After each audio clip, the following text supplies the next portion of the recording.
You think your money moves the instant you hit send. It doesn't. Somewhere between your tap and their notification, your money stops existing. Not slows down, not pauses, stops existing. For a few hundred milliseconds, it is neither yours nor theirs. It is a number in a queue, waiting for permission to be real again. Nobody tells you this. The app shows a spinning wheel, then a check mark. Clean, instant, reassuring. But behind that check mark is a war fought in microseconds between machines you've never heard of, deciding whether your $50 gets to exist on the other side. Today, we're going inside that gap, the one nobody explains, because most people never ask what happens in the blank space between sent and received. Stick around, because by the end of this, you'll never look at a check mark the same way again. This matters more right now than at any point in the last 50 years, and here's why. We're living through the fastest transfer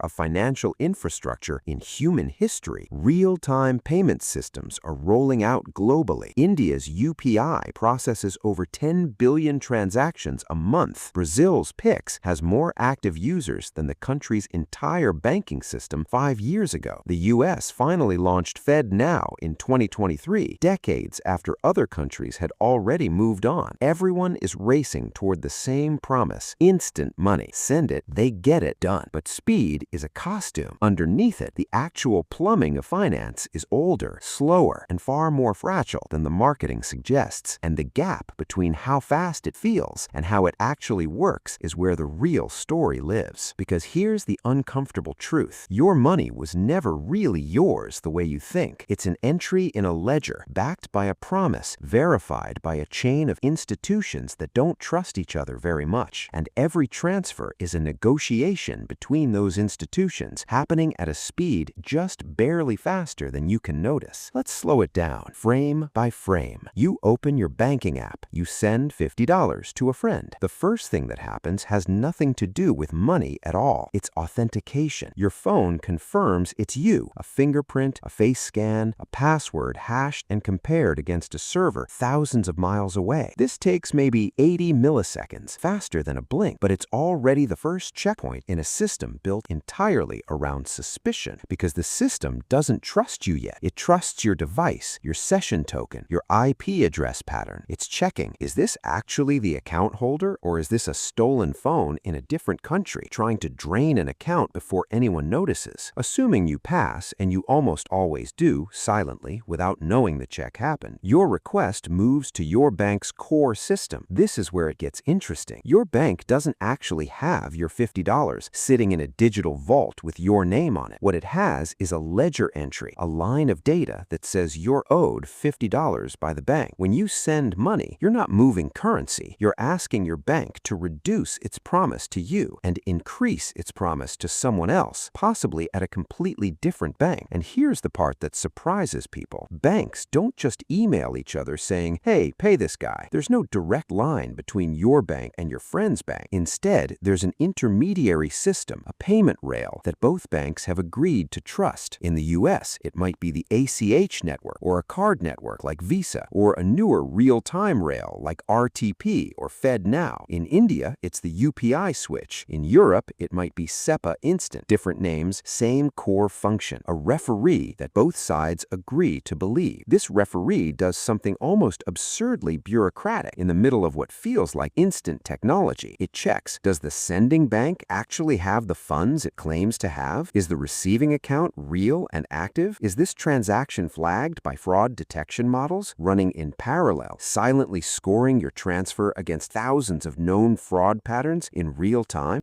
That fraud check alone is its own hidden battle. Machine learning models trained on billions of past transactions are asking, in about 20 to 40 milliseconds, does this look like you? Same device, similar amount, familiar recipient, normal time of day? Or does it look like the digital fingerprint of someone about to get robbed?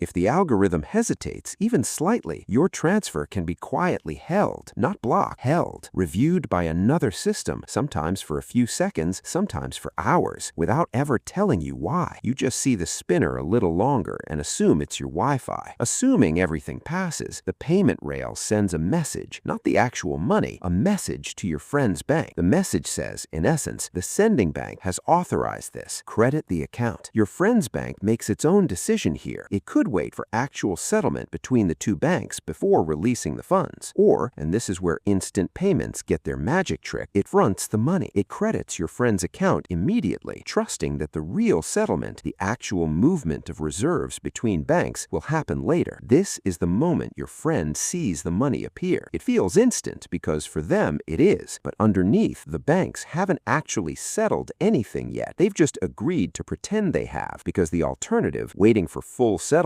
before every transaction, would make modern commerce impossible. The entire process happens in the gap between what we see and what actually happens behind the scenes.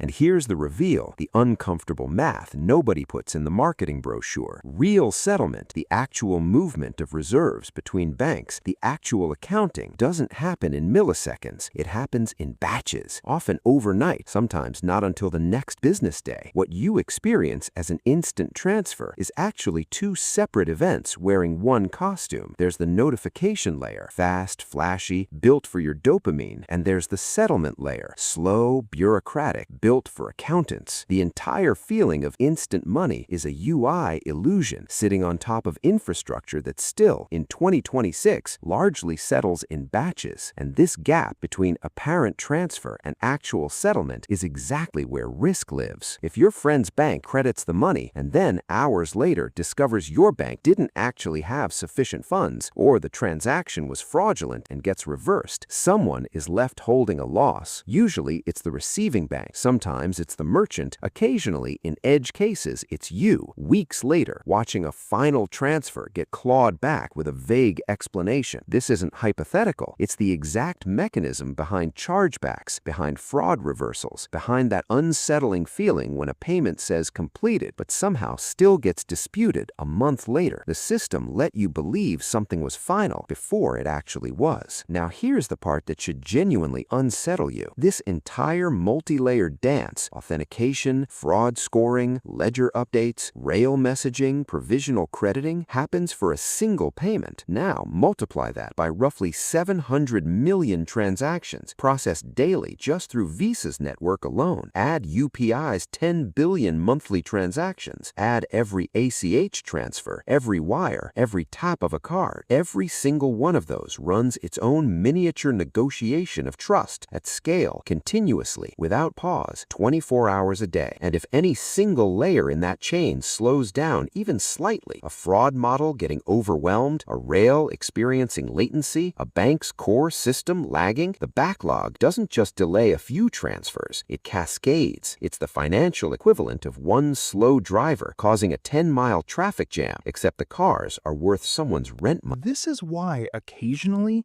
entire payment networks go down for hours.